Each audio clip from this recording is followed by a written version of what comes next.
Ne laissons pas encore acclamer pour le Seigneur. Alléluia. Père, au nom de Jésus, nous voulons encore te célébrer, te magnifier pour le privilège et la grâce que tu nous donnes d'être encore là ce soir pour être édifiés par toi. Nous sommes encore là parce que nous avons soif de te connaître davantage. Nous avons soif, Seigneur, de marcher avec toi, de marcher dans tes sentiers. Et nous ne voulons nous en détourner ni à gauche ni à droite. Nous voulons demeurer sur le chemin. Et nous voulons encore te supplier ce soir que tu nous conduises, Seigneur. S'il te plaît, amène-nous dans les profondeurs de ta parole. Étanche notre soif encore ce soir. Ouvre encore notre entendement. Donne-nous de te connaître davantage, Seigneur. S'il te plaît, Père, révèle-toi encore à chacun de nous. Tu dis dans Jérémie 29, verset 13, vous me chercherez, vous me trouverez si vous me cherchez de tout votre cœur. Père, ce soir encore, nous languissons parce que nous voulons te connaître davantage. S'il te plaît, révèle encore toi, révèle-toi à nous, révèle tes desseins à chacun de nous. Qu'à la fin de ces moments, que toute la gloire te revienne. Merci pour nous déjà là et merci pour nos bien-aimés en chemin. Presse-le pas afin qu'ils nous rejoignent et que tous ensemble, nous puissions davantage te célébrer dans cette génération. Père, reçois toute la gloire au nom de Jésus. Amen. Amen. Amen. Amen. Les acclamations pour le Seigneur. Amen.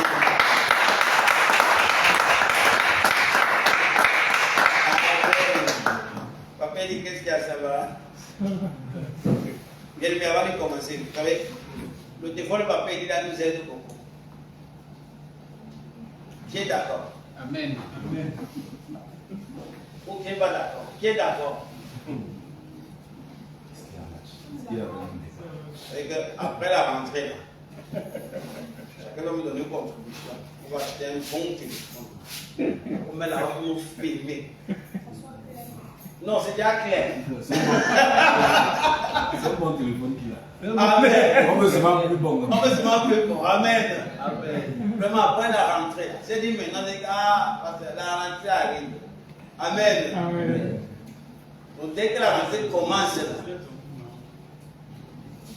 ma soeur, qu'est-ce que tu en penses? Est-ce que je dis ça du sens? Alors dans Hébreux chapitre 2, bien aimé, quelqu'un lit pour nous Hébreux chapitre 2, verset 7. Maman Sophie, nous sommes contents de te voir. Est-ce qu'on peut acclamer le Seigneur, Maman Sophie, elle encore? Amen. Amen. Elle me met les surprises que je disais ça, vraiment. Les surprises qu'elle soit. Ah, non, c'est une bonne de foi. Quelle surprise d'être en forme? Vous voulez combien? Hébreux chapitre 2. Bien, allons dans notre texte de ce soir, Hébreux chapitre 2. Et après, même que deux personnes disent qu'ils ont compris le marquant hier encore, avant que nous continuions. Allons dans Hébreux chapitre 2, bien, mais lisons du verset 5 au verset 12. Au verset 13. Hébreux chapitre 2. Ça sont les versets de base bien pour ce séminaire. Hébreux chapitre 2, du verset 100 au verset 13. Amen. Oui, il y en a jusqu'à 15. Je attends au verset 13. Amen. Je lis dans la version Louis II. En effet, ce n'est pas à des anges que Dieu a soumis le monde à venir dont nous parlons. Or, quelqu'un a rendu quelque part ce témoignage. Qu'est-ce que l'homme pour que tu te souviennes de lui? Ou le fils de l'homme pour que tu prennes soin de lui? Tu l'as abaissé pour un peu de temps au-dessous des anges. Tu l'as abaissé pour un peu de temps au-dessous des anges. Tu l'as couronné de gloire et d'honneur.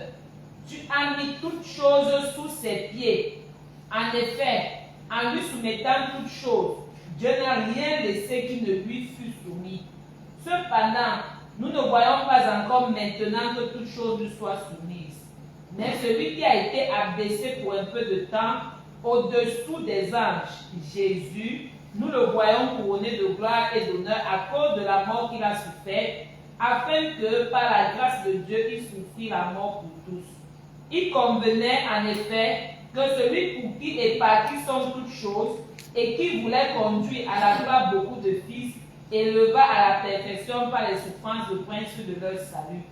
Car celui qui sanctifie et ceux qui sont sanctifiés sont tous issus d'un seul. C'est pourquoi il n'a pas honte de les appeler frères. Lorsqu'il dit « J'annoncerai ton nom à mes frères, je te célébrerai au milieu de l'assemblée. » Amen. Amen. Et encore, Verset 13, oui. et encore, je me confierai en toi. Et encore, me voici, moi et les enfants que Dieu m'a donnés. Qui dit, me voici, moi et les enfants que Dieu m'a donnés? Qui dit cela? Jésus. Amen.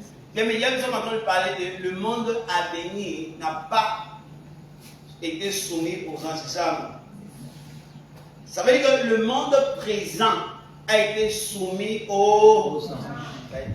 C'est ça, c'est ce qu'on a dit. Le monde présent a été soumis aux anges. C'est ce que nous sommes en train de voir.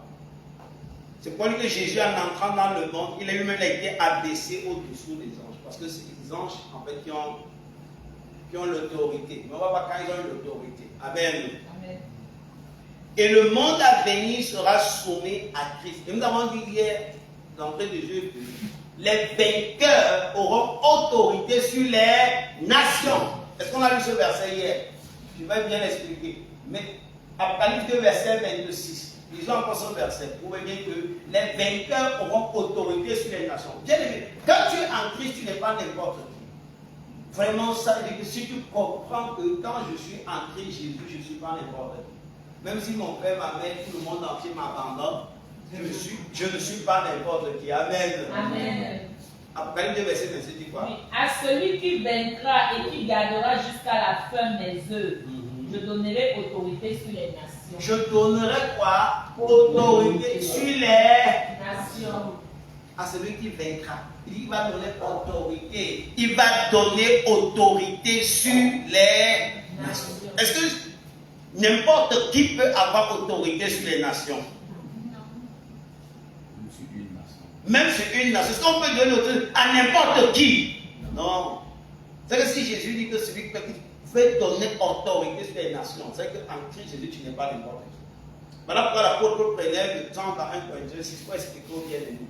Comment parmi vous, il y a les mingles, les petits problèmes, vous ne savez pas gérer. Il dit que c'est honte à vous. Honte à vous. Vous ne savez pas que vous devez gérer, vous devez juger les anges. Honte à vous. C'est qu'il a dit honte à vous, non? Alors, comment on a dit 1 Corinthiens 6? Il dit, oh, vous devez avoir honte. Vous dites pas bien, mais quand tu es en Christ Jésus, tu n'es pas n'importe qui. Tu as accès à la sagesse de Dieu. Dit de 1 jusqu'à 14. Il dit honte à vous.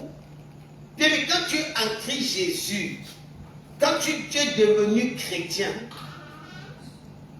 bien, mais tu n'es pas n'importe qui en Christ Jésus. Et tu dois être conscient de cette réalité. Parce que Jésus te promet l'autorité, il va te donner l'autorité sur les nations. Et cette autorité, aujourd'hui, les anges l'ont. Mais il va être jugé. Il va le voir. Et cette autorité qui sera transmise à l'épouse du Seigneur. Amen. Amen. 1 Corinthiens chapitre 6. Quelqu'un de vous, lorsqu'il est indifférent avec un autre, ose-t-il plaider devant les injustes et non devant les saints? Ne savez-vous pas que les saints jugeront le monde? Ne savez-vous pas que Les saints jugeront le monde? Bien aimé, après l'enlèvement, je fais rapidement, je vais au futur, je reviens. Après l'enlèvement a 3 buts. 1. Épargner l'épouse du Seigneur des jugements à venir. Deuxième but, permettre à Israël de revenir en tant que nation. Ils ont abandonné le Seigneur, ils vont revenir. Troisième but, Régner avec le Seigneur. Troisième but, c'est que l'époux présente à l'assemblée scellée son épouse. Yes. Amen. Ceux qui vont régner avec lui. C'est pour dire, me voici, moi et les enfants que le Père tu m'as donné. N'oubliez pas, il y en a vu que l'Éternel a des anciens. Est-ce qu'on a vu ça hier? Oui. 24. Oui, il y a des anciens, amen. Donc il y a une assemblée céleste et dans cette assemblée il y a des anciens. Et le Seigneur Jésus va venir chercher son épouse et il va présenter que voici maintenant les nouvelles, voici la nouvelle autorité sur la terre. Oh ben, et c'est déjà pas il va dire voici la nouvelle, voici les nouvelles personnes qui vont régner. Nouveau sous-préfet. Hein? Nouveau sous-préfet. Ouais, le nouveau chef de guerre. Amen. Donc voici. Donc Jésus va prendre. Regardez, Daniel s'est parlé un peu de ça. Quand il a vu les trônes, après il a vu quelqu'un, un homme venu. Oui. Il m'a dit que bon, voici les nouveaux gens. Parce que les anciens, là, ils ont échoué. Vous savez, on les appelle les fils de Dieu, les anges, n'est-ce pas? Et le psaume 82 décrit leur corruption, leur défaite. Donc après l'enlèvement, en fait, on va être présenté. Et maintenant, on va prendre nos fonctions. Quand le Seigneur va revenir maintenant pour le milieu, on va prendre nos fonctions. Et on aura maintenant autorité sur les associations. Est-ce que jusqu'à là, ça va bien maintenant? Donc voilà pourquoi l'apôtre dit aux gens, mais attendez, vous vous prenez pour qui en Christ Jésus? Ben, il dit, tu te prends pour qui? Parce que les petits sont pour nous. Ils sont dans le champ, ils ont peur. Il dit, mais tu te prends pour qui? Maman Esther, même si toute la famille t'a abandonné, tu n'es pas n'importe qui. Amen. Tu as compris ça? Il dit, alors, il dit, est-ce que vous êtes conscient que vous allez, que les saints vont juger qui? Le monde, il ne s'arrête pas là. Moi, quand tu continues. Et si c'est par vous que le monde est jugé, êtes-vous indigne de rendre les moindres jugements? Ça veut dire quoi? Il est étonné que la sagesse manque à ces gens-là. Comment les moindres juges ne savent même pas discerner leur droit? Il manque le discernement. Il dit que c'est pas possible. Comment vous avez jugé le monde? Comment Salomon faisait?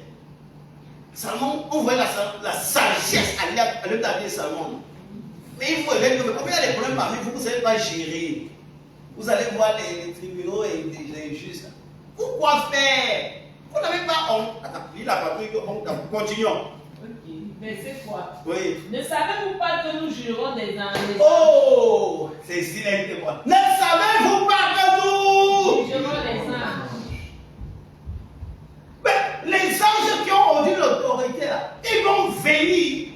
Le Seigneur qui a reçu tout pouvoir de juger.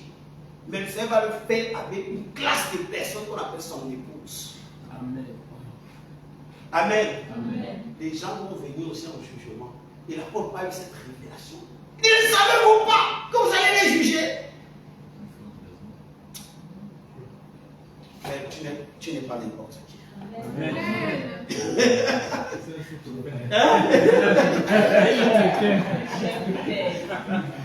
Amen.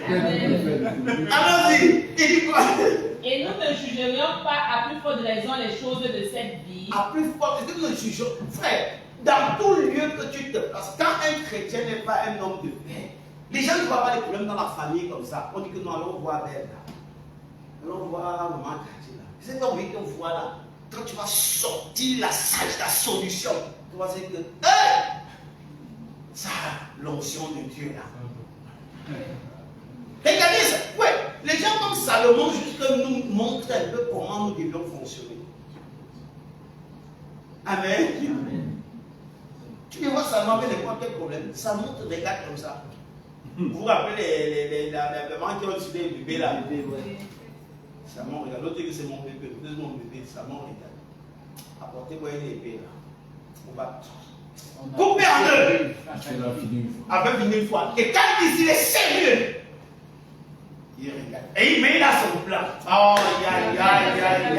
Acclamons le Seigneur vraiment. Il a son plan, hein. Il sait ce qu'il regarde. Mais les gens n'ont pas été tellement sérieux qui peut tuer. Mais il sait où il part. Couper en deux. Donnez pour là-bas, je ne veux pas les couper, je ne veux pas. Trop des cris des mamans là, je ne veux pas. Couper en deux, il ne paye pas. Dès que le gars prend l'épée là, il vient là de couper. La maman dit pardon, ne coupez pas, donnez à l'autre. Ça moi j'ai vu, le bébé c'est pardonné. Ok, le gars là il est fort. Parce que quand la propre dit, vous êtes comment là? Vous voyez, vous ne savez pas que vous allez même juger les anges. Après, ce sont les moindres problèmes de cette terre. Frère, tu n'es pas en Christ pour être coincé. Amen. Dis à ton voisin, tu n'es pas en Christ pour être coincé. Non, coincé.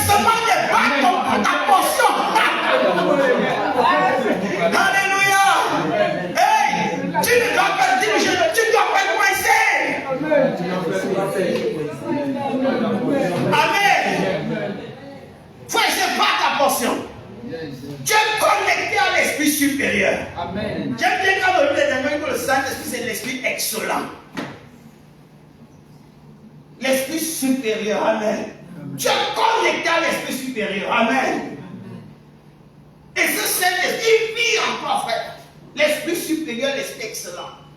Tu dois pas être coincé quand tu cherches la chose. Quoi? Tu dois juger les anges en tant que son épouse. Continuellement, Cathy, oui, on t'avoue. Quand donc vous avez des différends pour les choses de cette vie, Ouais. ce sont des gens dont l'Église ne fait aucun cas que vous prenez pour juge. Je le dis à votre honte. Je le dis à votre honte. Arrêtons-nous là. Il dit, papa, il dit quoi? Il dit quoi? On t'a. Qu'est-ce que j'attends là? Tu vois, dans la même maison, les problèmes n'ont pas cherché le voisin qui n'est pas chrétien. On va expliquer, voilà ce que maman a fait. Papa dit, parce que. Honte à vous!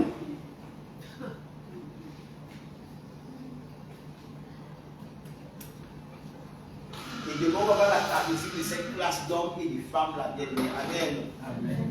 Et quand tu es en Christ Jésus, tu n'es pas n'importe. Donc ce qu'on a vu hier, premièrement, rappelez-vous les 5 points qu'on va voir pendant ce séminaire.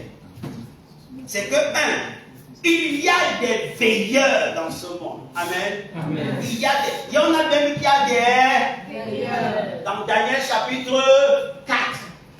Et on a vu lequel est le rôle des veilleurs, qui se rappelle? Qui sont même les veilleurs? Et on a vu leur rôle. Les êtres seuls.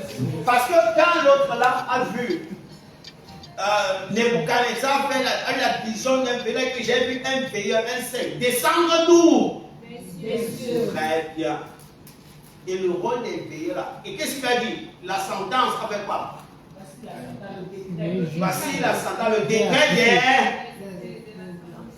Et on a vu qu'il y a peu de descendu, le décret, ça veut dire quoi? Qui a eu quoi? Il y a eu quoi? Jugement. Il y a un conseil. Donc il y a des veilleurs. Deuxième point, on va voir qu'après Babel, les veilleurs en fait n'avaient pas l'autorité sur les nations, mais après Babel, ils ont eu l'autorité sur les nations. Mais ça c'est après Babel, après Genèse 11. On va le voir tout à l'heure. Et troisièmement, certains sont corrompus. Et quand ils sont corrompus, mais ils vont être jugés. Et qui va être jugé, l'autorité sur les nations maintenant sera confiée à Christ. Amen. Amen. Voilà où on a vu jusqu'à hier, mais je crois qu'on a bien parlé des veilleurs hier. Aujourd'hui, on va continuer bien. Et rappelez-vous qu'on a parlé de cette juridiction céleste. On a lu beaucoup de versets qui parlent de la juridiction céleste. Vous vous rappelez? Daniel 7, 1 roi 22, quoi encore, merveille? Acte 12. Vous avez comment Acte 12 quand Hérode a parlé, c'était parce que les gens disent que voilà la foi d'un Dieu. Un ange a dit quoi? Un ange est venu le. C'est comme ça. On a vu Zacharie 3, comment le sacrificateur Josué était accusé par. Il y a une juridiction. Et ils ont conclu, et cela va continuer aujourd'hui. Bien aimé, Dieu a tellement voulu que toi et moi, nous soyons au courant de cette juridiction, que je vais te montrer quelques versets qui montrent que les astres que tu vois là, en fait, c'est une allégorie, symbolise les êtres célestes. Mais Dieu l'a fait pour que tes voix soient tellement conscients que nous sommes entourés, que nous ne sommes pas seuls, que nous ne sommes même pas abandonnés. Que quand chaque fois tu vois un astre là, ou une étoile là, c'est un symbole qui représente quelque chose. Les êtres célestes. Parce que Dieu veut tellement que tes voix soient conscients que nous ne sommes pas seuls. Et que nous, il y a des veilleurs, que nous sommes monitorés, nous sommes surveillés. Rappelez-vous, hier qu'on a parlé également des trois pouvoirs. On a parlé du pouvoir législatif, comme en démocratie, on parle du pouvoir législatif, le pouvoir judiciaire, le pouvoir exécutif. Le pouvoir exécutif, c'est Dieu. Dieu et les agents, c'est qui? Les agents qui sont. Quels sont les agents du pouvoir exécutif? Les chrétiens. C'est nous. Les chrétiens. Les chrétiens! Acclamons le Seigneur pour le pasteur Léo. Que veut dire le pouvoir exécutif? Ceux qui exécutent exécutent non, la parole, ce sont les chrétiens. Ceux qui appliquent, non. Mais Dieu, c'est le roi ou le chef. Mais il y a le pouvoir judiciaire. Fais les lois. Les veilleurs, ceux qui se rassurent que les lois soient appliquées. Et font quoi? Et sanctionnent la non-application. Ça sont les pays. C'est bien. Ouais, le judiciaire, les veilleurs. Et le pouvoir législatif, c'est qui? Ceux qui font Dieu quoi? qui fait les lois. C'est qui? Dieu qui fait les lois. C'est Dieu lui-même. Là, il ne discute pas. Lui fait sa loi. Amen. Parfois, les coachs, c'est quand même une question, si quelqu'un a retenu quelque chose de très marquant, il peut partager avec quelqu'un. Aujourd'hui, on va le continuer. Donc, on va aller rapidement sur l'autre point pour montrer que Dieu a tellement voulu que nous soyons conscients que nous sommes entourés, nous ne sommes pas seuls, nous ne sommes pas monitorés, que nous sommes monitorés. Il faut être pas seul. Nous avons vu également que les hommes sont comme les gendarmes. C'est que Dieu nous a donné la terre, ça c'est vrai. Après le psaume 115, verset 16. C'est-à-dire que les cieux sont les cieux de l'Éternel, mais la terre, il l'a donnée au Fils de l'homme. Mais il nous a donné la terre, ça nous appartient, mais pas pour que nous fassions ce que nous voulons. Maintenant, quand nous faisons ce qui ne me plaît pas, il a mis les gendarmes. Et les gendarmes sont les êtres célestes. Et nous devons être conscients qu'il y a les gendarmes. Amen. C'est comme par le pouvoir judiciaire, tenu en fait par les êtres célestes. Et c'est pas une juridiction céleste, frère et sœurs. Vous vous rappelez 1 Roi 22, verset 19, quand Michel dit, j'ai vu l'Éternel assis sur son trône et tous les corps célestes autour de lui. Et le Seigneur dit, qui va aller séduire Akab pour qu'il monte et meure, n'est-ce pas? Donc c'était la sentence qui est arrêtée. Donc, comment on va exécuter le plan? Un ange est venu dire, un autre a dit ceci, un autre a dit ceci. Et un esprit est venu et dit, je sais comment je vais faire. Et Dieu a dit, comment? Il dit, je vais sortir, c'est un esprit mensonge, c'est bien. Vas-y. Donc tout ce qui s'est passé maintenant sur la terre là, c'était juste le résultat de ce qui s'est passé là-bas. C'est pas ça.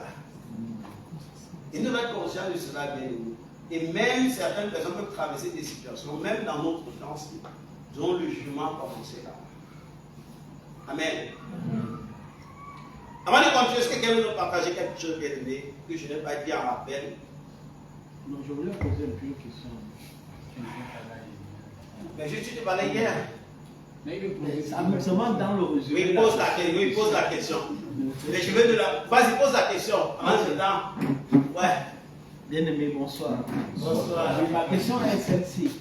Ayant défini déjà avec les différentes caractéristiques, en fait, parlant des étoiles, pratiquement sur les étoiles, j'aimerais savoir, aujourd'hui, qu'on essaie de voir dans certaines places, il y a une étoile en particulier qu'on appelle l'étoile filante.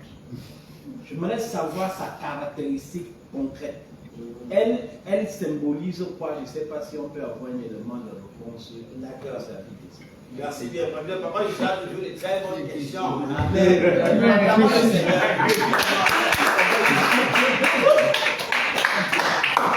Je ne vais pas vous poser cette question après. Puisque je n'ai pas encore abordé ce sujet. Je vais dire que c'est comme ça. Amen. Allons dans Genèse chapitre 1. Maman Esther, vas-y avec ta question, s'il te plaît. Oui, vas-y. Donnons-le. Vas-y, dis ce que tu as retenu, maman Esther. Bonsoir, bien-aimé. Bonsoir. J'ai été aussi marquée quand j'ai compris que nous ne devons pas injurier les gloires Wow. en tant qu'enfants de Dieu. Et que tout ce qui est aux mauvaises paroles, les injures ne doivent pas sortir de nos bouches. Répète ce que tu as dit là.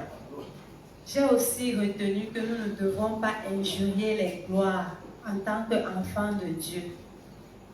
Et il y a un verset qui disait que aucune mauvaise parole ne doit sortir de notre bouche. Merci. Amen. Je peux acclamer le Seigneur. Amen. Parce que hier, quand on a lu 2 Pierre, chapitre 2, verset 10-11, on a vu comment les fausses enseignants insultaient les gloires, pas n'importe comment. Mais les gloires là-bas sont les êtres célestes.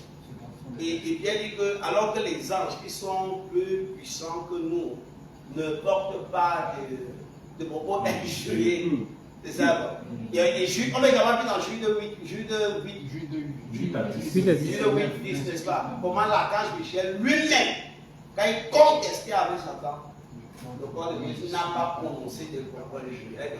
On ne le fait pas. Amen. Bien aimé, ta bouche doit être sanctifiée. Amen.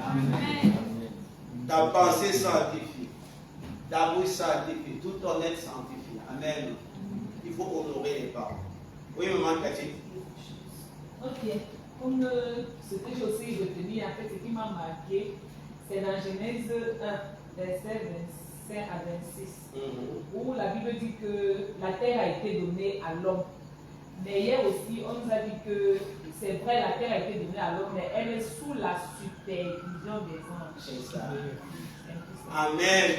Acclamons le Seigneur. Amen. Bien, allons dans Genèse chapitre 2, verset 1. Je vais vous raconter quelques versets qui montrent bien, mais quand tu vois sur une étoile, je dis bien l'étoile c'est un luminaire. Hein? Mais le luminaire là, c'est un signe qui représente une autre réalité. Est-ce que vous comprenez ce que je dis? Le luminaire là, c'est un signe qui représente une autre réalité. C'est pourquoi, est-ce que c'est pas Dieu est contre l'horoscope? Est-ce que c'est que l'horoscope est une abomination? Si quelqu'un se lève le matin, il dit, hey, qu'est-ce que je suis Capricorne ou je suis quoi, Lion? Qu'est-ce que c'est une abomination. Et toute personne qui le fait ouvre sa vie au démon. Parce que derrière les astres, il y a les démons. En fait, c'est les êtres célestes. Mais comme certains sont les sont les esprits.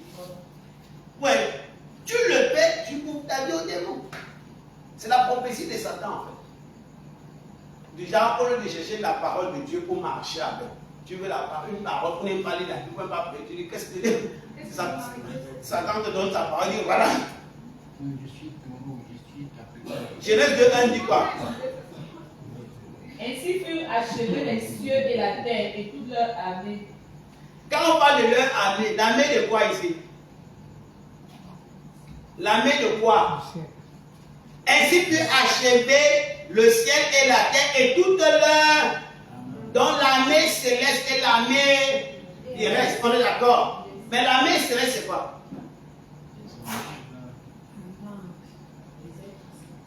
Le pasteur, l'armée au singulier, est-ce que ça veut dire que le ciel et la terre ont une armée? Bien, c'est ma traduction qui est comme ça. Non, l'armée est au singulier. On me dit, ainsi fut terminé le ciel et la terre et toute leur. Amen, chacun.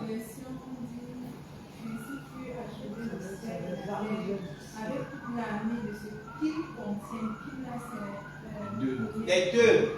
Voilà, ça c'est l'armée du ciel et l'armée. Oui. Maintenant, quand on parle de l'armée terrestre, l'armée du ciel ici, si on va au jour 4, ce sont quand tu as vu qu'au commencement de créer le ciel et la terre était informe et il y a beaucoup de théories sur ce verset-là, mais je le comprends simplement. Je comprends que la terre n'avait pas de forme. Et on voit comment les 3 premiers jours, Dieu a donné une forme. Il a dit que la lumière, la lumière est apparue, n'est-ce pas? Il a séparé la lumière des ténèbres. Après, il a dit quoi? Après, il a dit que les eaux d'en haut se séparent des eaux d'en bas et qui est le milieu qu'on appelait le ciel. C'est ça, non? Après, il a dit que les eaux d'en bas, que le ciel apparaisse des eaux d'en. Il a appelé le ciel quoi? Il a appelé les eaux mer. Mais ouais, c'était déjà créé, mais il n'y a pas de forme. Dans les 3 premiers jours, il a donné la forme. On sait maintenant où est le ciel, on sait où est la. Maintenant, 4e jour, avant de créer les êtres humains, les animaux, les poissons, Dieu va faire que je vais mettre des luminaires. Et j'aime beaucoup la traduction anglaise de ce verset-ci, où on va lire, regardez le verset 14. Mais dans le verset 14, en pensant d'une certaine façon. Mais en anglais, on m'a dit, tu as King James. Lis le verset 14. Alors dans Genèse 1, verset 14. Genèse 1, verset 14. Disons même 14 jusqu'à 16.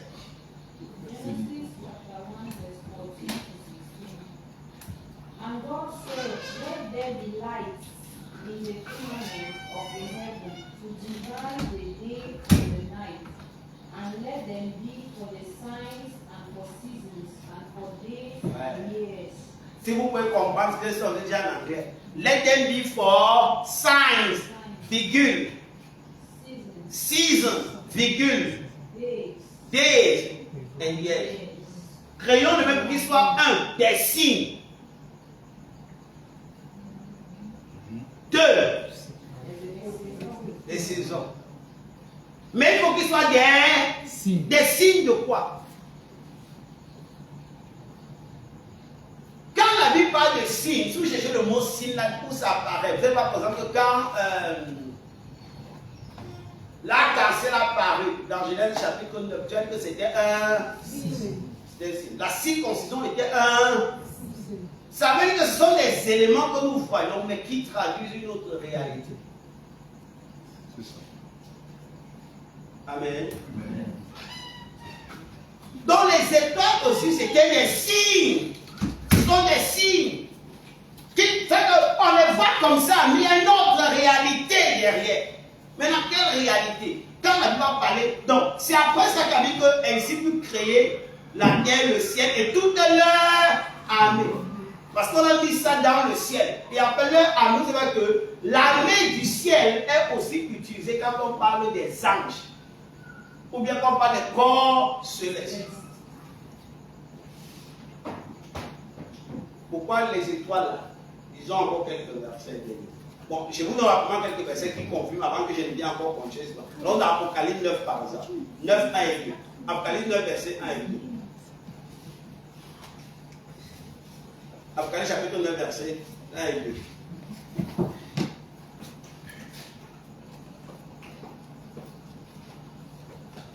Apocalypse 9, verset 1 et 2. Oui. Le cinquième ange sonna de la trompette. Oui. Et je vis une étoile qui était tombée du ciel sur la terre. Si je m'arrête là, vous pouvez la comprendre, c'est quelle étoile? C'est quoi? Ça représente quoi? Vous savez c'est quoi? C'est tout le monde croit que c'est l'étoile. Mais continue, maman Cathy. La clé du puits de l'abîme lui fut donnée. Ah, on donne la clé à l'étoile. Continue. Et elle ouvrit le puits de l'abîme. Et il monta du puits une fumée, comme la fumée d'une grande fournaise. Et le soleil, et l'air fut obscurci par la fumée du puits. De la fumée sortit des sauterelles qui se repentirent sur la terre et il leur fut donné un pouvoir comme le pouvoir que ont les scorpions de la terre. Ça, ce sont certains démons qui vont sortir de l'abîme, n'est-ce pas? L'étoile là, c'est qui? C'est une force, c'est qui? C'est une étoile, c'est un objet. C'est un être céleste. Oh, la clé de la Bible lui fut donnée. L'étoile a couvert. Est-ce qu'on est d'accord que ici, c'est pas juste un objet? Apocalypse chapitre 12. Regardez Apocalypse chapitre 12.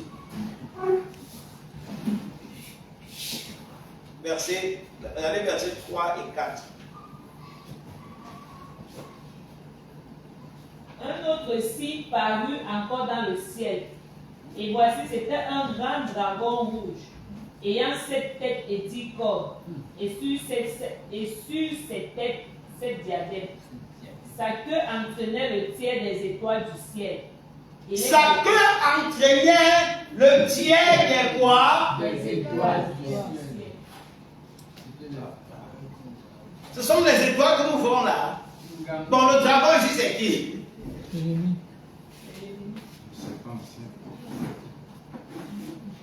Regardez le verset 9. Maman Cathy, le verset 9. Et il fut précipité, le grand dragon, le serpent ancien, appelé le diable et Satan.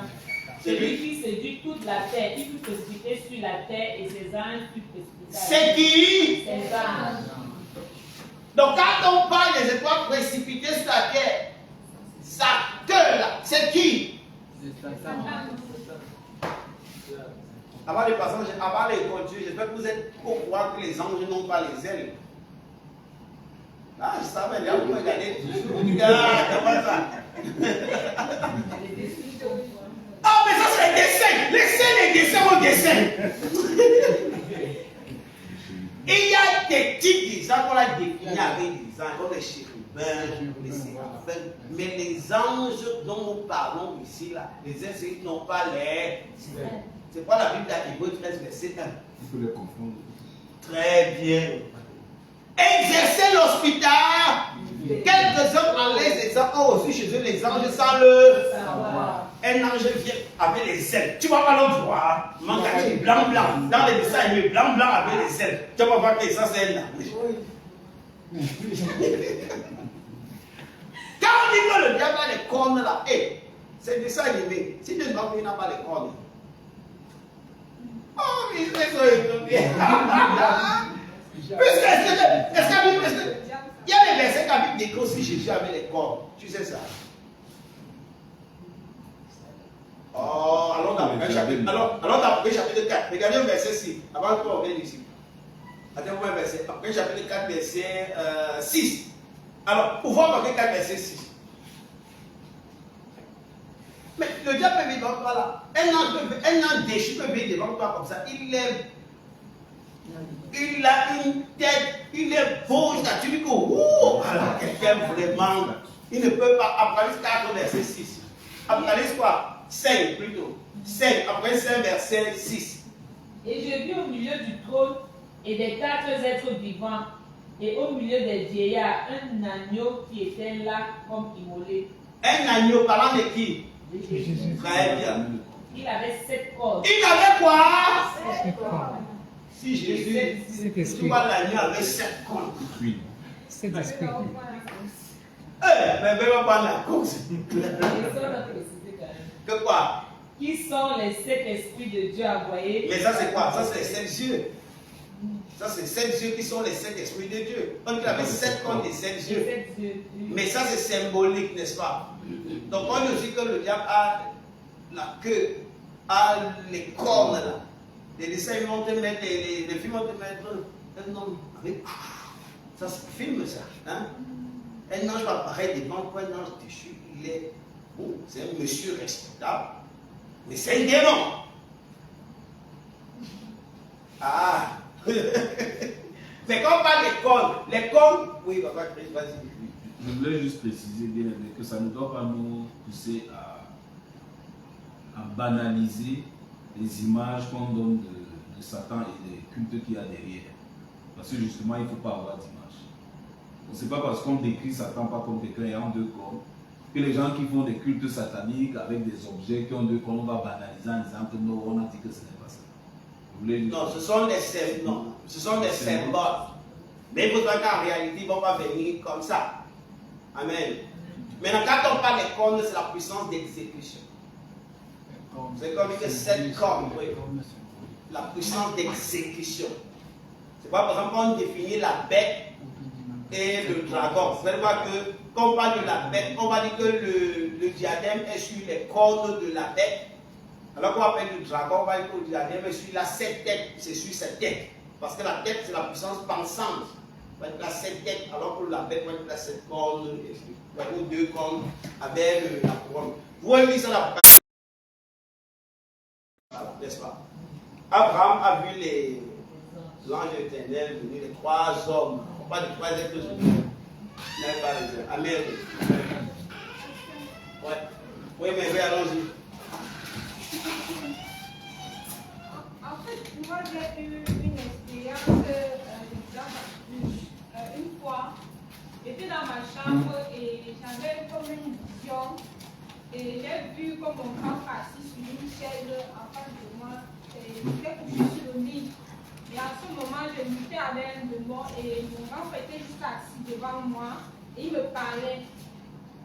Et là, je voulais savoir est-ce que c'était un ange ou bien, je ne sais pas. Qui luttait avec toi? Oui, en fait, j'étais comme emprisonnée, il y avait un esprit qui était dans ma chambre. J'étais couchée. Au moment où elle venait de me convertir, donc je luttais avec un démon qui me suivait. Et j'étais en train de prier. Mais je manquais de force. Après, quand je regardais, j'ai vu mon grand frère assis et il me disait que tu as dit Jésus. J'ai dit oui, j'ai dit Jésus, mais je suis à bout de force. Il m'a dit que ok, lis le récit de Somme 23. J'ai récité le Somme 23. Il lui demande encore que je fais quoi encore. C'est là qu'il m'envoie encore dans une vision où je marchais dans un couloir où il y avait l'obscurité. Il me dit prêche. Et quand je reviens à moi, c'est là directement le démon m'a laissé. L'esprit m'a laissé. Je ne sais pas si c'était une expérience avec un ange ou bien. C'est bien dit un démon. Non, il y a le démon avec qui C'est tu ça. dis que tu combattais. Oui, Mais il y a quelqu'un qui est là comme un coach. oui, comme Si j'ai bien compris. c'était exactement mon grand frère. Oui, mais en fait, il avait la page de son grand frère, mais c'est pas lui, puisque ton grand frère ne peut pas marcher dans la maison. Il avait la femme de mon grand frère. Qu'est-ce que vous en pensez, bien aimé? Elle a vécu surnaturel. Je pense qu'elle aimait beaucoup son grand frère et l'image et Christ. Et disons, un ange est venu avec l'image de la personne qu'elle aimait beaucoup pour pouvoir l'aider à pouvoir sortir de cette situation. Et tu écoutes bien ton grand frère là, dans la vie normale. Qu'est-ce que vous en pensez? Bon, moi, je pense que Oui, papa qui doit dire. Après maman Laurent. je pense justement que l'esprit qui l'a combattu, parce qu'après c'est retrouvé dans un combat, et une voix lui a dit de prêcher, alors c'était la voix de son grand frère. Je crois vraiment qu'il y a le Seigneur l'appelait à quelque chose, et il y a un esprit qui ne voulait pas. Et l'image du grand frère, le Seigneur a peut-être pris la forme de son grand frère parce qu'il est notre aîné, il est le premier-né, afin qu'il y ait plusieurs autres. Donc moi je pense que la forme du grand frère là, c'est l'image que le Seigneur a prise pour la coacher, pour qu'elle soit victorieuse. Parce que je ne crois pas que ton grand frère peut te coacher jusqu'à être victorieux sur Satan. Donc je crois que c'est le Seigneur qui t'a coaché, qui t'a mené à la victoire. Et maintenant il t'a dit qu'il faut que tu prêches. D'accord. Voilà comment je vois. Non, c'est bien. Moi, je crois que c'est un ange. Vous savez qu'il y a les gens, par exemple, regardez Philippe. Quand Philippe a été appelé pour aller prêcher à l'eunuque éthiopien, vous savez qui lui a demandé d'aller prêcher? C'est un ange. Et pendant qu'il était en route, maintenant, le Saint-Esprit lui a parlé. Alors, on a rappelé chapitre 8, regardez la partie là, bien aimé, comme il dit encore, Dieu veut tellement que nous soyons conscients que nous ne sommes pas seuls. Alors on a rappelé chapitre 8, on va revenir dans Romains, dans Apocalypse chapitre 12. Attendez, Actes chapitre 8, verset quoi? Verset 26. Regardez verset 26. Acte 8, verset 26.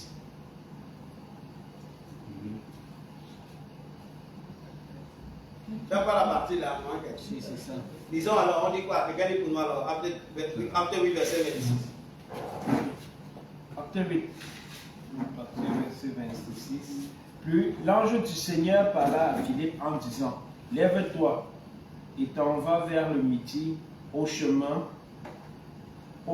qui descend de Jérusalem en Gaza, celle qui est déserte.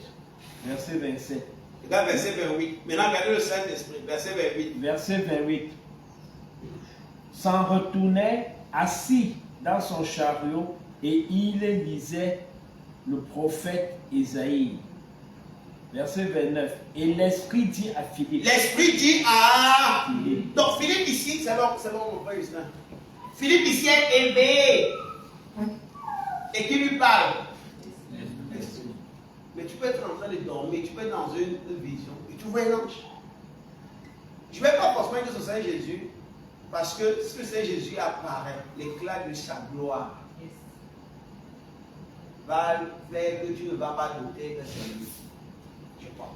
Amen. Amen. Mais un ange peut se voir que tu écoutes telle personne là. Il prend la forme de cette personne. Tu peux croire que sa personne, il te donne les directives comme ça. Tu ne sais même pas. Ça peut te rendre compte que, hé, il est où? Tu le vois plus. Ça te rend compte, ah, c'est un ange. Amen. Quand Pierre était dans la prison, dans Acte 12, l'ange lui fait sortir, non? Il croit que c'était un rêve. Mais quand tu es éveillé, tu commences au Saint-Esprit. Amen. L'ange lui dit, sors de la prison. Il croit qu'il rêve. Ils sont sortis. C'est Dieu, c'est, hey, je ne rêve pas. Mais c'était un ange. Amen. Donc il y a des anges effectivement bien aimés. Amen. Non, je voulais demander un peu. Ok. Vas-y. Je voulais aussi demander. Oui. C'est que parfois, aujourd'hui, on en trouve des personnes qui disent parfois, dans leurs rêves, ils ont eu à voir leurs aïeux, que ce soit le papa, que ce soit la maman, quelqu'un qui était déjà décédé. Donner des instructions où ils se sont en sortis. Est-ce que le Seigneur peut permettre de telle sorte, peut envoyer un ange à la catégorie de la personne que tu aimais beaucoup, même si la personne était déjà décédée, te parler? Parce que sur la terre, il n'y a plus de gens vivants. Si tu fais un rêve où tu rêves de quelqu'un qui était déjà mort, si dans le rêve tu es conscient que la personne était déjà décédée, c'est un esprit maléfique. Si tu rêves ton rêve, tu sais que l'homme là, dans le rêve là, ah mais il n'est pas parti celui-ci. Qu'est-ce qu'il fait encore? Ah non, c'est un esprit méchant. Amen. Revenons dans l'Apocalypse chapitre 12. Quand on dit que la queue de Satan entraîna un tiers des étoiles, est-ce qu'on est d'accord que les tiers des étoiles là-bas, il est question des êtres célestes? En fait, ici, c'est les anges qui sont révélés. Est-ce qu'on est d'accord bien aimé? Oui. Allons dans Juge chapitre 5. Donc, vous voyez que chaque fois que la Bible, ou bien pas chaque fois, mais à plusieurs endroits, quand la Bible va parler des étoiles, ici, ça fait référence bien aimé aux êtres célestes. C'est quoi la Bible dans King James, on dit que les lumières n'étaient que comme un signe. C'est que c'est un signe, c'est quelque chose qui représente notre réalité. Donc nous devons être conscients que frères et sœurs, nous ne sommes pas seuls dans ce monde, nous sommes monitorés. Les êtres célestes sont là. Il y a des anges qui campent autour de nous. Rappelez-vous ce qu'on a vu hier, qu'on a lu Actes chapitre 12. On a vu que les premiers disciples étaient tellement conscients qu'il y a des anges que quand Pierre est sorti de prison, qu'est-ce que les frères ont dit? C'est son ange. Juge chapitre 5. Vous avez d'abord parlé des étoiles qui combattent.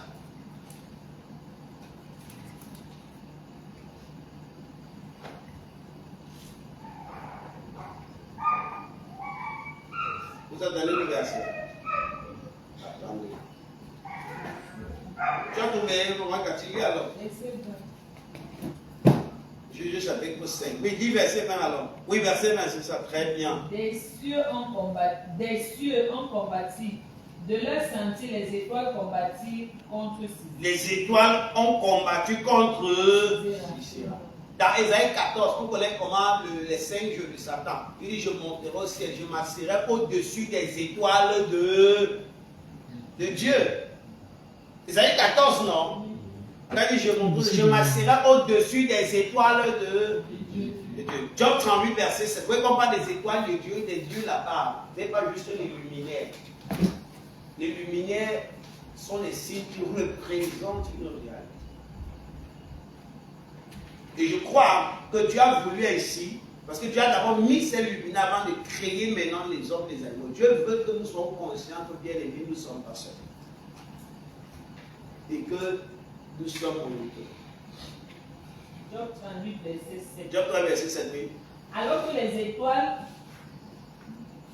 du matin éclataient en chant d'allégresse. Alors que les étoiles du matin éclataient en chant d'allégresse. Est-ce que c'est juste les étoiles-ci? Et que tous les fils de Dieu poussaient des cris de joie. Très bien. Je m'arrête là. Il y a beaucoup de versets comme ça, mais vous avez vu. Quand dans 1 roi 22, vous avez 1 roi 22, vous avez lu le verset 19. On dit que l'Éternel, Michel dit que j'ai vu l'Éternel sur son trône et les corps célestes assemblés devant lui. D'autres versions on dit l'armée céleste. Ouais, c'est ça. Maintenant, à Babel, qu'est-ce qui s'est passé? Donc, quand Dieu a créé l'homme, il a de la terre, il a mis les gendarmes. Les gens pour surveiller, pour monitorer, pour qu'on se réveille, pour qu'on se rassure que l'Éternel est glorifié. Amen. Et quand une affaire, quelqu'un ne glorifie pas l'Éternel, on porte l'affaire dans la juridiction céleste. C'est comme ça. Et même aujourd'hui, cette juridiction siège. Ça, il faut le savoir. Et les affaires sont portées à cette juridiction. C'est un homme qui maltraite son épouse, par exemple, reçoit une sentence. Il ne le sait pas. Ah, C'est pourquoi Pierre dit, par exemple, dans 1 Pierre 3, verset 7, que Marie traitez vos épouses comme un sexe plus faible, afin que rien ne vienne faire obstacle à vos... Tu m'entraînes, maman, même si tu es ancien, tu es pasteur, tu pries. C'est pas ça. Mais tu es sur le point d'un jugement. Oui, et les gens ne croient pas. Là, quoi qu'ils sont, nous sommes seuls. Nous ne sommes pas seuls. C'est important de comprendre cela bien. Maintenant, ce qui s'est passé après Babel, ça c'est bien, comme il dit, c'est comment tu as créé les choses. Comment tu as voulu que les choses sont. L'homme, c'est le chef de terre. Mais il doit obéir à la volonté de Dieu. Maintenant, après Babel, dans Genèse chapitre 11, là on a déjà vu, on a parlé de ça. Dieu a reparti les nations maintenant. Maintenant, les gendarmes ont eu, certains gendarmes ont maintenant eu l'autorité sur les nations. Est-ce que tu comprends? C'est quoi? Est-ce que tu as parole de vie? J'aime bien lire Deutéronome 32, verset 8, la parole de vie. Parce que le verset on dit que les enfants d'Israël, c'est que tu as parole de vie, ou bien New Living Translation. J'aime bien ce verset, ou bien français courant. C'est qu'il y a français courant ou parole de vie. Pour lire pour nous Deutéronome 32, verset 8. Deutéronome 32, verset 8. Maman, il dit Deutéronome 32, verset 8 et 9. Suivons un peu Deutéronome 32, verset 8. Disons ça dans parole de vie ou français courant. Deutéronome 32, verset 8 et 9. Donc jusqu'à là, ils n'ont pas l'autorité en fait. Mais ils peuvent agir. Ils peuvent rendre compte. Mais à partir de Genèse, ils ont l'autorité sur les nations. Après la division. Oui, maman, il dit, suivons bien aimé, s'il vous plaît. Deutéronome 32, verset 8, dans la version parole de Dieu. Quand le Dieu très haut a distribué les pays aux habitants de la terre, il a fixé les frontières des peuples. Il a confié chaque peuple à un être du ciel. Il a fait quoi? Confier chaque peuple À un être. Et verset 9. Mais il a choisi pour lui le peuple d'Israël. Il a pris sous sa protection la famille de Jacob. Amen. Wow. Est-ce que vous s'est passé? C'est que maintenant ici, après, qu'est-ce qui s'est passé? C'est que le peuple, on a vu ce qui s'est passé dans Genèse 11. La tour de Babel, c'était en fait, les gens, le peuple a dit que Dieu ne veut pas de Dieu. On ne veut pas marcher comme il le demande. On est rebelle. On veut rester ici. Il dit qu'allez, on veut rester ici. Et on veut construire, ils ont construit ce qu'on appelle une ziggurat. La Babel, la tour de Babel, c'était en fait une ziggurat. C'était en fait un sanctuaire pour communier avec les divinités. Dieu a dit, ok, si on est ainsi, donc moi je divorce avec vous. Mais comme je vous aime, je mets sur vous des êtres célestes. Donc maintenant, les êtres célestes ont eu maintenant quoi? L'autorité. Et à partir de là, il y a ce qu'on peut appeler l'autorité géographique. Et quand on dit l'autorité géographique, c'est important. Il y a eu comme c'est qu'ils ont une autorité, mais pas une autorité sur toute la terre, mais les êtres célestes avaient une autorité géographique. Ça veut dire quoi? Quelle est l'autorité géographique? Ça veut dire que celui qui avait l'autorité à Douala, ça c'est un exemple, n'est pas le même qui avait l'autorité à Yaoundé. C'était circonscrit. Très bien. C'est là pourquoi. Regardez bien. C'est à partir de là qu'on va commencer à parler, par exemple, comme dans Daniel 10, le prince de Perse, le prince de Jouvan. On parle du prince de Grèce. Quand on parle du prince de Perse, c'est celui qui a l'autorité sur ce territoire. C'est à partir de là. Avant Genèse 11, il n'en parle pas de ça. Et je veux dire, c'est pourquoi Naaman, rappelez-vous Naaman. Quand Naaman est allé, quand petit fils Naaman dit qu'elle s'est battue comme beaucoup d'entre nous. Like, si le bon général là était là-bas, le prophète aurait guéri. Il est parti, non? On dit là avec quoi? 7 fois. Il dit non. Est-ce qu'il ne manque pas les couteaux là-bas? Pourquoi le prophète ne vient même pas me voir? Après que les autres prennent parti, ce serviteur dit, hé mon général, si tu avais demandé quelque chose de compliqué, n'est-ce pas, tu aurais fait. Mais il te dit seulement que va te jeter dans l'eau, tu refuses pourquoi? Va te jeter. Quand il va maintenant se jeter, il ne sort plus. Il dit, hé, la lèvre a disparu. Il veut donner une offrande. Il dit non. Maintenant, qu'est-ce qu'il demande pour partir avec? La terre. Très bien. Pourquoi il demande la terre? Acclamons le Seigneur par main. Vous avez compris? Il se dit que, ah, vous savez qu'il a demandé la terre, non? C'est quelques centaines. C'est 2 rois combien? Alors on a 2 rois. Pourquoi nous ne sommes pas dire qu'il a demandé la terre? Maintenant, pourquoi il demande la terre? Parce qu'en fait, il est en train de dire ici que le Dieu que je sers là, ça ne marche pas. C'est 2 rois, pas 2 rois 7. Non.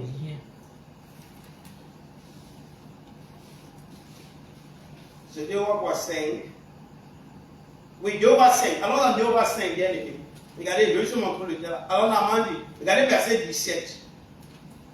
Disons 17 à 18. 19. Quelqu'un dit 2 rois 5, 17 à 19.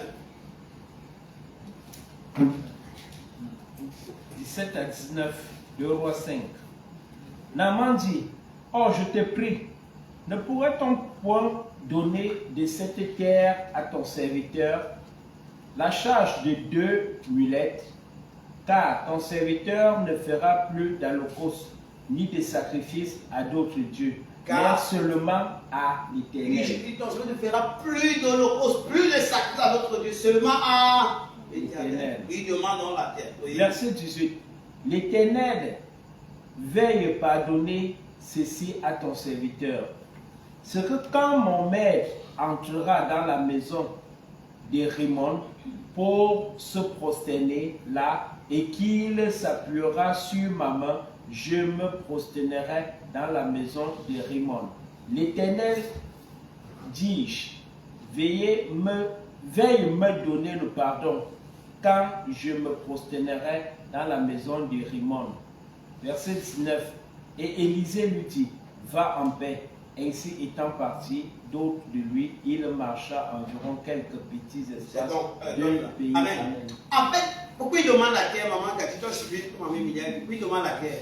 Parce qu'il veut exercer, en fait, il veut être sous l'autorité de l'Éternel. Très bien. Parce que pour lui,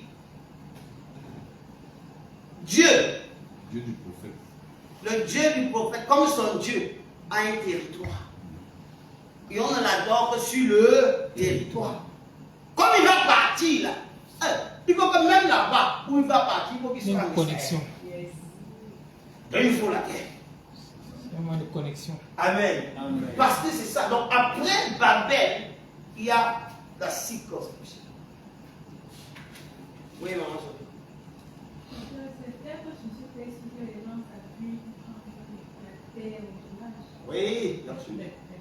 Oui. Mais est-ce que Dieu aujourd'hui, est-ce que le roi des rois, le Seigneur des seigneurs, il y a encore sur la non, une circonscription. Non. Il part. On va dire une circonscription. Est-ce que vous vous rappelez aussi quand dans 1 Samuel 4 ou 5, quand les Philistins là, ont pris l'arche de l'Éternel, ils ont amené chez Dagon. 1 Samuel 5. Qu'est-ce qui s'est passé? Dagon, le premier jour, Dagon. Il dit, oh, peut-être le roi est passé. Relevons Dagon. Deuxième jour, les mains coupées. Maintenant, il y a partition, qu'est-ce qui s'est passé? Qu'est-ce que Sacrateur maintenant faisait, Dagon faisait? Quand ils entraient, qu'est-ce qu'ils faisaient? Les prêtres de Dagon et tous ceux qui entrent dans la maison de Dagon, Asdod ne marchent point sur le sol. C'est 1 Samuel combien? Alors dans 1 Samuel 5, dans le verset au moment que tu as lu. Mais là, pourquoi il ne marche pas sur le sol? Verset 5. 1 Samuel 5, verset 5. Est-ce qu'on peut avoir la version Semeur? Maman, il lit cette version parole de Willy Semeur, 1 Samuel 5, 5. Les autres versions. Maman, on dit, tu as quelle version? Non, toi, des fois, tu n'es pas français comme moi. Où est ton français comme moi? Il y a 1 Samuel 5, 5, disons. C'est pour cette raison que un médecin. Tu vois, moi, qui était nul là. Arrêtons un peu, c'est vrai. Amen, pardon. Arrêtons, très bien. Yes. Alors, suivant Samuel 5, après, maman, tu vas relire. C'est pour cette raison que, jusqu'à ce jour, les prêtres de Dagon et tous ceux qui entrent dans son temple à Asdor évitent de poser leurs pieds sur le seuil. Yeah. Pourquoi ils ne posent pas leurs pieds sur le seuil? Dans ta maison, on dit quoi? Ils ne posent pas leurs pieds où? Tu ne marches point sur le seuil. Oui, pourquoi? S'il y avait la chose. Non, il va piétiner. Il tombe au sol. Mais Dagon était Il se dit sûrement que Dagon étant au sol, peut-être le sol aussi est soit maudit. Ils vont porter la même sort. En fait, ils se disent que vraiment, ce territoire-ci, c'était le temple de Dagon. Si on vient le renverser ici, c'est que l'endroit, ça ne lui appartient plus. Ça appartient maintenant aux gens là. On ne met plus pied ici. Cet endroit-ci là, c'est dans notre pays, c'est vrai. Mais Dagon renversé ici, papa, on ne met plus pied ici. Si on met pied ici, on ne sait pas ce qui s'est passé. Peut-être qu'on va être cuit. Alléluia. Donc à partir de Genève, ils ont l'autorité sur les nations. Et je rappelle encore que quand on parle de Dieu, il y aura les versets comme dans Jérémie, il y a 3 types, comme je dis souvent, il y a 3 types d'idolâtrie. La Bible nous parle de 3 types d'idolâtrie. Il faut qu'on fasse un enseignement. Parlons aux enseignants. Il y a 3 types d'idolâtrie. Il y a l'idolâtrie simple où tu ne donnes pas la place à Dieu. Par exemple, la Bible dit que la cupidité est une idolâtrie. Je crois que Ephésiens 5, verset 5, quelque chose comme ça. Ça, c'est une idolâtrie où ce n'est pas que tu adores les faux dieux, mais c'est juste que tu ne donnes pas la place de Dieu à Dieu. C'est une forme d'idolâtrie. Un deuxième forme d'idolâtrie, on peut dire une autre manière, où tu parles de Dieu, l'Éternel. Tu peux parler de Jésus, mais tu n'es pas en train de faire comme il t'a demandé. Par exemple, quelqu'un qui fait une statue. Il peut parler de Jésus, mais il a une statue. C'est une idolâtrie. Ou il parle de Jésus, mais il a une photo. Mais il parle de... Ou il parle de faux dieux. Ça, c'est ce qu'on appelle, tu ne feras pas des représentations. Quelqu'un peut faire une représentation de Dieu. Par exemple, comme le peuple avait fait la représentation du serpent des reines. Ils ont donné le nom de Néhushtan. Ils savaient que c'est Dieu qui avait dit à Moïse de faire le serpent de reine, n'est-ce pas? Ça, c'est le deuxième mot. Et c'est peu ce que l'autre avait fait. Quel est l'un des mauvais rois d'Israël en dehors de Akab? C'était qui là? Celui qui a pris la place de Jéroboam. Jéroboam n'a pas entraîné le peuple à adorer une divinité. Mais il a juste dit que je ne veux plus que le peuple aille à Jérusalem. Je veux construire un haut lieu. Il dit adorer l'Éternel ici. Mais ce n'est pas où l'Éternel avait recommandé. C'est l'idolâtrie, parce que Dieu n'a pas demandé ça. Mais il est différent de Akab, parce que Akab, lui, a mené le peuple encore plus loin. Il a fait le peuple à adorer Baal, qui est maintenant, Baal me dit maître, qui est maintenant un esprit. Donc quand on parle de faux dieux et qu'on dit que c'est les qui ne bougent pas, ne changent pas, c'est juste qu'on peut faire de la représentation. Mais derrière l'idolâtrie niveau 3, il y a vraiment un esprit derrière. C'est pour la Bible dit en Corinthiens 10, verset 20, l'apôtre dit que ce que les païens sacrifient là, ils le sacrifient à des démons et non à Dieu. Il dit, oh, je ne veux pas que vous soyez en communion avec les démons. Donc, bien aimé, il y a non, le Seigneur il y a maintenant à partir de Genèse 11, ils ont l'autorité sur les nations. Maintenant, ce qui va se passer, si vous lisez le psaume 82 pour finir aujourd'hui, et d'autres versets, ils vont être jugés. Il y a par exemple, on a lu l'Isaïe 24, non? Hein? On a lu l'Isaïe 24. Ils vont être jugés. Et la Bible dit que nous allons même participer au jugement des anges. On l'a vu dans 1 Corinthiens 6 tout à l'heure.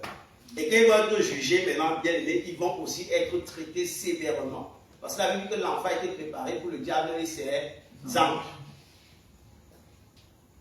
Et après l'enlèvement, comme je l'ai dit tout à l'heure, l'enlèvement c'est pour 3 choses. C'est pour que, oui maman Annie.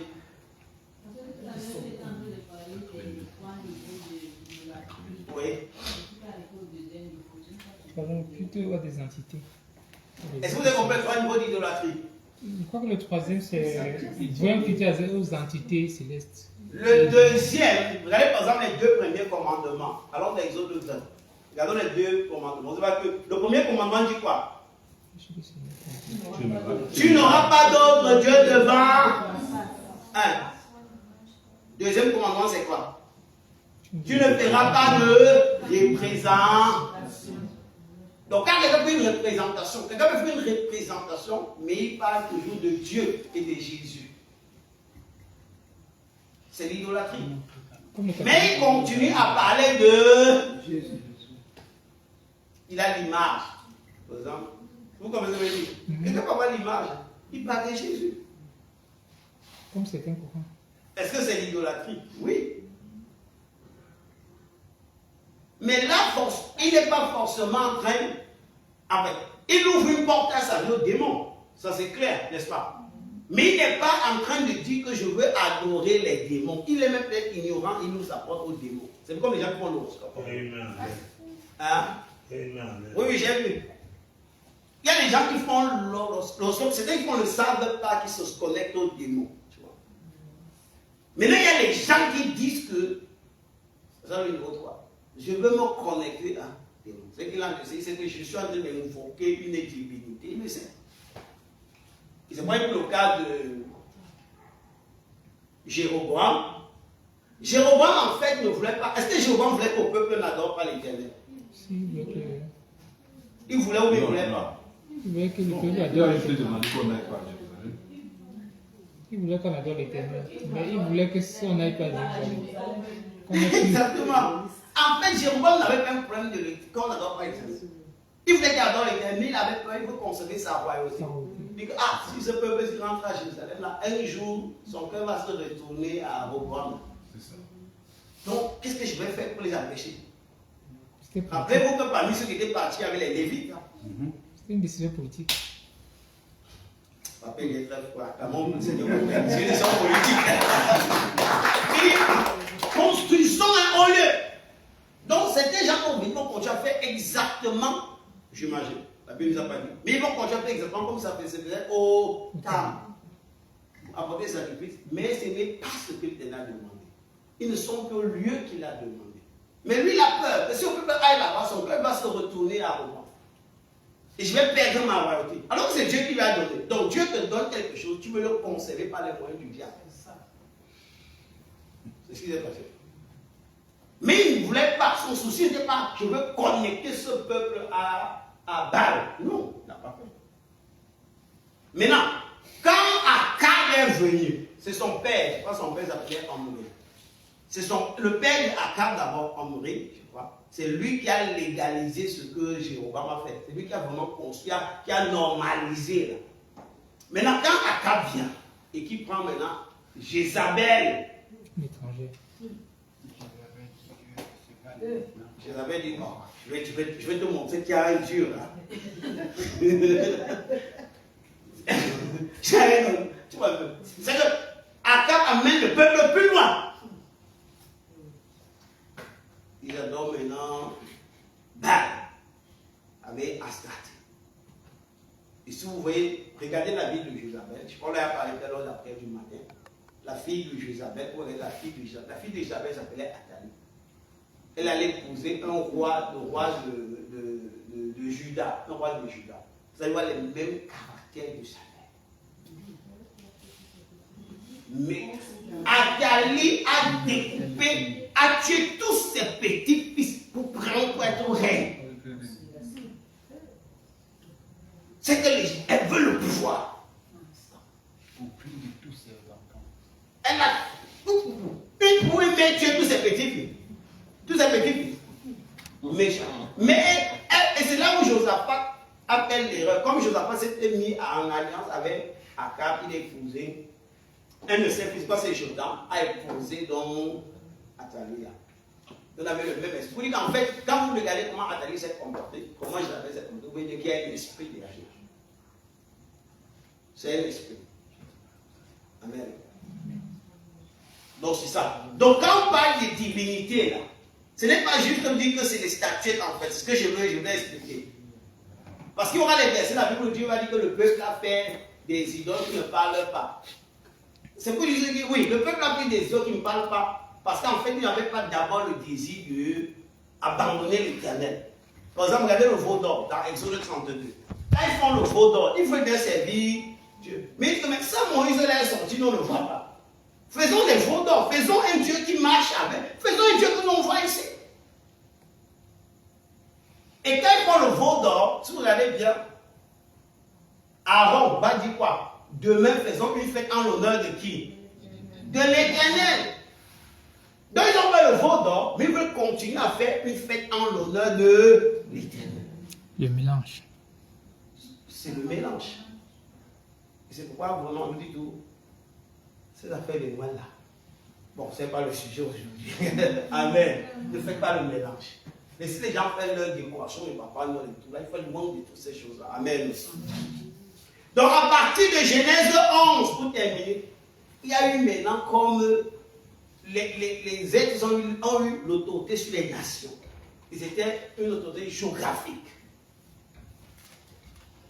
C'est pour vous allez voir que ça a continué. Certains peuples adorent les crânes, l'autre adore l'eau, l'autre adore ceci, parce que c'est les esprits différents. Mais tout ça, c'est pourquoi le diable. Maintenant, il va être jugé. Maintenant, il va être jugé. Bien, on a lu, lisons à la maison Isaïe 24, verset 21 à 23, pour voir le jugement donc des êtres célestes. 1 Corinthiens chapitre 6.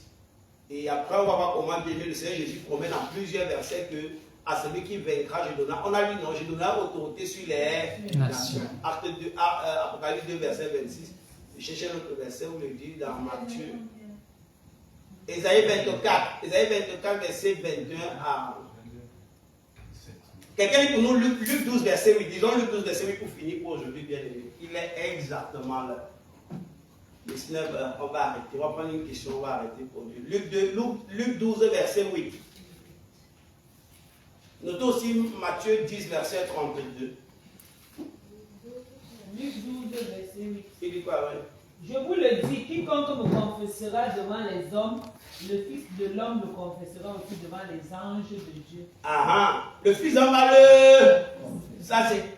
Maintenant, après l'enlèvement, l'église, l'épouse va être présentée devant l'assemblée. Amen. C'est pour dire que voici moi et les enfants que le Père m'a présenté. Le Père va le confesser. Apocalypse 3, verset 5 va dire la même chose. Il ne va nous pas confesser son nom devant le Père et ses anges. Je cherchais le verset qui dit que le Seigneur va donner l'autorité de 5 villes à d'autres. Pourquoi c'est ce verset-là? C'est dans Luc, là. Je cherchais ça. Bon, arrêtons pour lui. Vous avez compris l'idée. Demain, bien aimé, tout simplement en 30 minutes, par la grâce de Dieu, pour parler donc les caractéristiques de ces personnes qui auront l'autorité sur les nations. Amen. Mais vous avez compris l'idée. C'est l'idée qu'il y a les meilleurs, ils ont échoué. Maintenant, on a choisi l'épouse. Mais je dis encore, pour terminer, s'il te plaît, quand tu es en Christ, tu n'es pas n'importe. Amen. C'est pourquoi la pauvre Corinthiens dit que ne savez-vous pas que vous allez juger les anges? Ne savez-vous pas? Honte à vous, honte à vous. Quand vous avez des petits problèmes, vous ne savez pas comment régler. Bien que la sagesse de Dieu est disponible pour nous. Amen. Voilà, nous devons demeurer dans la parole du Seigneur. Nous devons grandir dans le discernement. Ce que Salomon a fait là, frère, c'est juste pour nous montrer ce que toi et moi nous devons faire dans cette génération. Quand la famille a les problèmes, on ne va pas te voir, toi tu es embrouillé comme les gens qui ne connaissent pas Dieu. C'est pas normal. Amen. C'est pas normal. Tu vas dire, Seigneur, je veux ta sagesse. Je veux grandir dans la manifestation de la sagesse de Dieu. Amen. Laissons les gens qui ne connaissent pas qui s'est embrouillé. Mais l'embrouillement là, l'embrouille n'est pas ta portion. Amen. Tu ne dois pas te penser. Mais il faut que tu sois conscient que Dieu n'est pas n'importe. Et tu aspires. Seigneur, je veux plus de toi. Amen. Je veux grandir plus. Il dit, honte à vous. Honte à vous. C'est pas que vous allez juger les hommes. Le monde va être jugé par vous. Comment les petites affaires d'affaires si vous dépassent? Il dit, honte à vous. Amen. Amen. Amen. Nous l'avons aujourd'hui. Amen. Prenons les questions. Amen. Prenons deux questions et Il y a Sibelle qui voulait. Il y a Sibelle. Vas-y, Sibelle. Ah, la main de Sibelle. Vas-y, Sibelle. Demandais si le fait de. Par exemple, il y a ceux qui ont les croix, la croix de Jésus, mais sans Jésus dessus. Est-ce que c'est interdit d'avoir la croix de Jésus, par exemple, comme une chaîne, sans Jésus dessus? Est-ce que c'est toujours idolâtrie? Pourquoi la personne la croix de. Si tu dis que c'est juste un décoratif, comme. Est-ce que le bijou de Jésus. Non, je pourquoi la personne a? Est-ce que la personne te dit que comme j'ai ça, ça me protège? Chaque jour que chacun porte sa croix tous les jours. Ou bien je vais dire que comme j'ai ça, on dit à que chacun doit porter sa croix. C'est je porte ma croix. Non, c'est juste pour glorifier Jésus. Non, si tu ne pas glorifier Jésus, c'est pas ça, ça ne sert à rien. Tu vas glorifier Jésus, c'est de l'idolâtrie. Si tu veux glorifier Jésus en portant la croix, c'est une idolâtrie. Mais parce que la croix a une très grande importance dans la chrétienté. Oui, c'est la vie. Parce que même quand Tu veux donc que je mette la croix? Donc tu veux que chacun de nous ici, nous allons mettre les croix sur nos maisons? Non, pas forcément. Ou bien porter les croix. Ou bien porter les croix. Oui, porter la croix pour affirmer ton identité en Christ, pour montrer ce sacrifice sur la croix. Je comprends ce que tu veux dire. Je pense que la plus grande manière d'affirmer notre identité, c'est la vie crucifiée. Même une vie crucifiée. On n'a même pas besoin de voir un truc sur toi. Tu n'as pas besoin d'écrire sur ta voiture. Tu n'as pas besoin. Tu n'as pas besoin. Oh, on dit qu'à Antioche. Pour la première fois, on les appelait qui? Ils avaient porté la croix. Pour faire quoi? C'est la vie de Dieu. C'est la vie. Je dis, le monde est tel. Vous savez que le fait que le monde soit pourri, c'est une grande opportunité qu'on nous donne. On nous démarque. Est-ce qu'on n'est pas conscient? Quand il y a trop les ténèbres, même une petite emploi remarque. Amen. Ouais, si quelqu'un met les croix, on va plus quelqu'un met dans la croix sur la chaîne. On va plus que glorifier Jésus. Une chaîne. On va dire, mais à l'époque, on disait que quand nous voyons, on disait que c'est les lesbiennes, ça. Oui. Ils ont vraiment la croix. Ouais, quelqu'un met la croix, c'est pied. J'ai dit que c'est pour glorifier Jésus. Oui, arrête ça. Laisse les démons de lesbianisme. Hey! Quoi? Qui t'a envoyé? Aujourd'hui, c'est de la mode. Hein. Je crois même certains de mes amis, certains de nos frères, les prédicateurs, pourquoi faire? Pourquoi faire? Après, on dit que mais ça a commencé de tout ça. Oh, c'est pas. On dit que la croix est puissante. Bien sûr, la prédication de la croix est puissance. Est-ce qu'on a dit que l'objet a une puissance? Mais la prédication de la croix, la vie crucifiée a une puissance. On te baffle, on voit comment mon frère. Insulter, oh j'aime bien ce verset, c'est 1 Pierre 2, n'est-ce pas? Verset 19 à 25. On dit que Jésus l'a insulté, ne rendait point d'insulte. Maltraité, ne rendait point de menace, mais s'en remettait à celui qui juge. Et on dit qu'il a souffert ainsi, il nous a laissé un exemple afin que nous suivions ses traces. Lui-même, il avait une croix, il avait un objet, puisque la Bible disait 50 fois que lui, avec son apôtre, il n'avait pas de regard. Il n'y avait rien pour plaire, pour attirer les regards, il n'avait rien. Il n'y avait rien. Donc tu n'as rien à faire pour attirer les regards. C'est juste la vie. Et en réalité, la croix symbolisait quoi? Celui qui était mort au bois était maudit. Amen. C'était le signe de la mort. Est-ce que tu comprends? Mais tu d'accord? C'est ça. Bon, est-ce qu'il y a une autre question? Une. Oui, non. L'invité d'abord, l'impayé. Il y a vraiment pas Bonsoir, frères et sœurs. Je me réjouis de me trouver dans ce lieu et avoir reçu du pasteur Joseph certaines indications qui pourraient aussi m'aider à mieux évoluer dans le Seigneur. Au sujet de la croix, j'ai été en combat dans mon sommeil. Et je travaillais ce moment-là à la station Agip, à côté d'Aquapalace. Mon gérant ne m'aimait pas. Je crois que ce que je faisais pour lui, il ne m'aimait pas. Voilà, un jour que je suis en train de dormir, je me retrouve dans un bar avec les amis en train de prendre quelques jus. À un moment donné, je me regarde, je n'ai plus de vêtements sur moi. J'ai dit, mais tiens, d'où est-ce que je ne vois plus mes vêtements? C'est parti où? Je trouve mon gérant maintenant en train de me poursuivre. Je fuis, à un moment donné, il s'arrête. Je traverse quelques sions. En arrivant loin des sions, je vois un trou qui s'ouvre. Je lance coup d'œil, je vois mon pantalon accroché et ma chemise.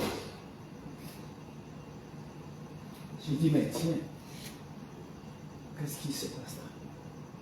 J'envoie la main pour pouvoir prendre quelque chose sur ma main à l'intérieur. Je tire.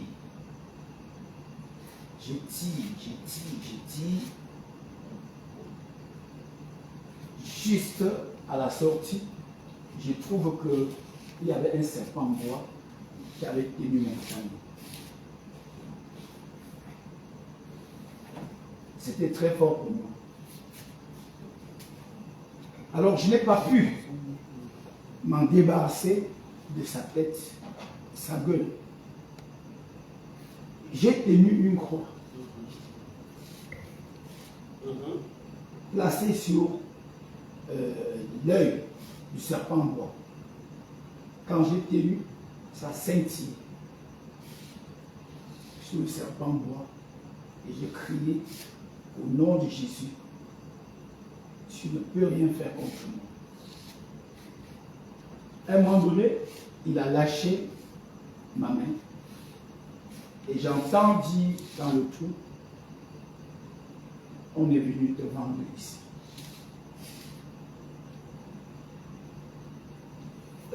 Qu'on peut dire que quoi?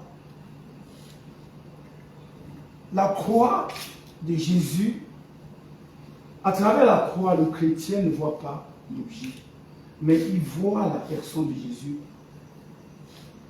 se manifester. D'accord, j'ai compris. Tu penses que qu'est-ce qui a fait les serpents? C'est le nom de Jésus que tu as prononcé ou c'est la croix que tu as montrée? C'est juste une question. Lorsque, je vous dis, quand j'ai présenté la croix sur la tête du serpent, il y avait une lumière qui scintille. Et je disais, au nom de Jésus, tu ne peux rien faire.